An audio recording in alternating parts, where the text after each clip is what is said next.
Sometimes you got to sit back and ask yourself, and you got to wonder why some people seem to expect to have everything handed to them on a silver platter. I mean, it's a question I often ask, and it's a question that often leads to the doorstep of this entitlement generation.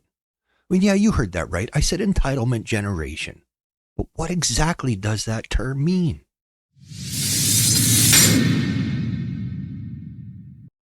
Well, the entitlement generation refers to the perceived shift of societal norms, particularly in the realm of parenting, where there's a growing emphasis, it seems, on fostering friendships with children rather than instilling discipline or setting boundaries. I mean, this shift, some people suggest results in children growing up feeling entitled to certain privileges and struggling with concepts such as independence and responsibility. But it's not just parenting styles that are under the microscope here, okay? The societal and cultural landscape that we navigate also plays a significant role in shaping this entitlement attitude. I mean, case in point, the omnipresence of social media with constant exposure to the glamorous, curated lives of others. It's all too easy for these unrealistic expectations to seep in, which foster that desire for instant gratification. Now, you might be thinking, so what? Little entitlement never hurt anyone. But consider this entitlement can ripple into various aspects of life in education. I mean, for example, entitled students who may struggle to accept constructive criticism, demanding higher grades or special treatment. I mean, in the workplace, entitlement manifests as resistance to feedback, expectations of unwarranted promotions, and the difficulties of collaborating in a team. Now, and also social relationships. Entitled individuals seem to struggle to maintain healthy connections, expecting this constant validation and attention. So is this entitlement generation a myth or reality? I mean, the answer is not as clear-cut as we might like.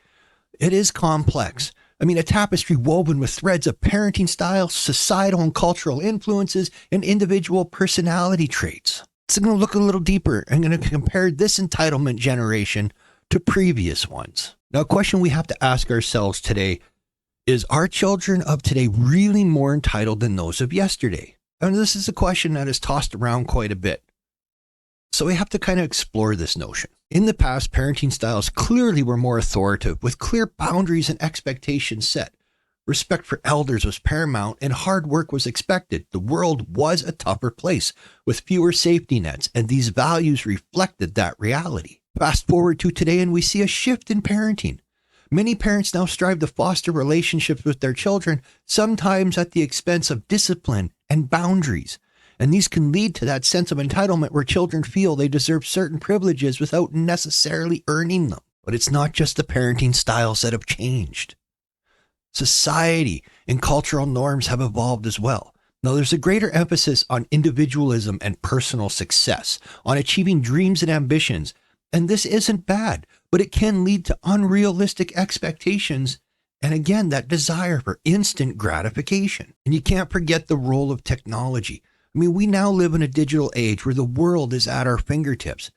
You can order food, buy clothes, even find love with just swiping or clicking on some sort of technology. This convenience, while wonderful, fosters that sense of entitlement, especially when things don't go as quickly or as smoothly as you would like. So are today's children more entitled?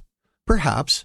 It's important to remember that every generation is shaped by its time. The so-called entitlement generation is navigating a world vastly different than that of our parents or grandparents, and dealing with unique challenges and pressures, many of which are amplified by the very technology that affords them this convenience. And it seems like the entitlement generation is a product of its time, which, much very like every generation before it, it's a complex issue with no black and white answers. Understanding this can help us navigate the changing landscape of parenting, social expectations, and cultural norms. So what happens when entitlement seeps into the various aspects of life? Well, let's start with education. Picture a student who, bolstered by a sense of entitlement, struggles with accepting constructive criticism. They may demand the higher grades, not based on their performance, but on their perceived right to them. This leads to conflicts with teachers and definitely disrupts the learning environment for others. Entitlement in education doesn't just affect individuals, it can impact the entire system, creating this atmosphere where merit takes a back seat to one's individual demands. And now you shift this to the workplace. An entitled employee resists feedback, expecting promotions again without merit, and they have difficulty working in a team of people. They might see themselves as above the mundane tasks that are a part of climbing that career ladder. And this will lead to tension among colleagues and a toxic work environment where hard work and dedication are overshadowed by demands and expectations. It's not the other employees that are the toxic ones. It's when you come in entitled and demanding things you haven't earned yet. You are the one being toxic. So listen up, Gen Z. But it doesn't stop at the school gate or the office door either. The ripples of this entitlement can also disturb the calm waters of social relationships. An entitled individual will expect constant validation and attention.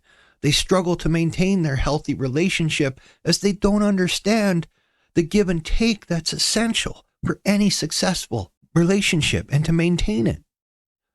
They'll demand more than they give, which strains their friendships, family ties, and all other social relationships. But it is to remember that entitlement isn't inherently bad. In the right measure, it can lead to assertiveness, self-confidence. But just like spice in your meal, too much can overpower the dish and makes it completely unpalatable. You must find the right balance. Now, we've had a quick look at how entitlement can touch every part of your lives, from the classroom to the boardroom, friendships, family relationships. It's a pervasive issue that requires understanding and conscious effort to address, but clearly unchecked entitlement have far-reaching consequences. You have to remember that while it's important to empower the younger generation, it's equally vital to teach them about responsibility, humility, and the value of hard work. After all, the world doesn't owe you anything. It's up to you to earn your place in it. So is entitlement necessarily the bad thing, or just misunderstood? I mean, this is a question that has crossed my mind, and I would love to delve deeper into this in a full conversation. So this is the best I've come up with. You have to not jump to conclusions. Like any other aspect of human nature, entitlement isn't inherently good or bad. It's the manifestation of handling it that tips that scale one way or the other. Consider this. Could a sense of entitlement sometimes fuel self-confidence? Absolutely. When individuals feel they deserve success, they may be more likely to strive for it. They might push boundaries, question that status quo, and will refuse to settle for less. Now, this ambition can drive innovation and progress. And what about resilience? An entitled person might be less likely to accept defeat, more likely to pick themselves up after a setback and strive forward. They could be the ones who say, I deserve better than this, and I will not stop until I get it. Isn't that the type of attitude we want in our future leaders? Resilience, ambition, and the refusal to settle for mediocrity. But entitlement becomes problematic when it's not coupled with a sense of responsibility or an understanding of consequences. When entitlement leads to unreasonable demands or expectations, a lack of respect for others, or an inability to accept constructive criticism, then we start to see the negative side. So the key lies in channeling the sense of entitlement in a positive direction.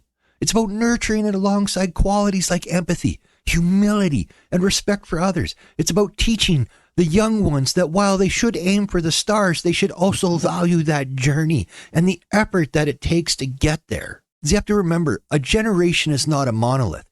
It's a spectrum of diverse individuals, each with their unique traits, potential. I mean, entitlement, like any other trait, can be a double-edged sword. The challenge lies in guiding it towards constructive outcomes, not in its outright rejection.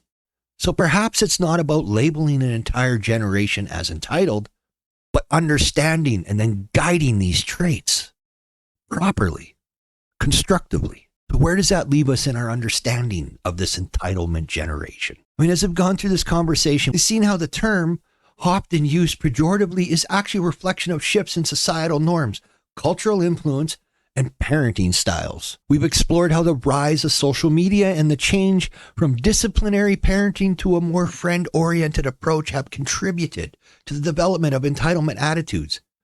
These changes have created a generation that, while potentially more self-assured and expressive, struggle with unrealistic expectations and a desire, again, for that instant gratification. We've also seen how this sense of entitlement can manifest in various aspects of life. In education, it can lead students to having difficulty accepting constructive criticism, demanding them higher grades or the special treatment. In the workplace, it results in employees resisting feedback, expecting promotions they didn't earn, and having difficulty working with their coworkers and teams. In social relationships, we've seen that it can cause individuals to have difficulty maintaining a healthy relationship due to that expectation of constant validation. But we cannot forget that this is not a one-sided story. Like every tale, it has its shades of gray. And this is where the importance of open dialogue and understanding comes into play. By acknowledging the challenges posed by entitlement, we can also begin to harness potential benefits. We can encourage self-confidence, assertiveness, and the ability to express oneself. We can promote a generation that's not afraid to ask for what they want and to stand up for their rights and challenge the status quo. Every generation has its strengths and weaknesses. It's all about perspective. The entitled generation is a product of its time, influenced by societal and cultural shifts. Navigating this evolving landscape, we must strive for an understanding, patience, and empathy. After all, it's through these lenses that we truly appreciate the uniqueness of each generation. So that's my thought on that. But until then, I am going to say adios, sayonara, so long, and goodbye. But until next time, this is Drat saying peace out, everybody.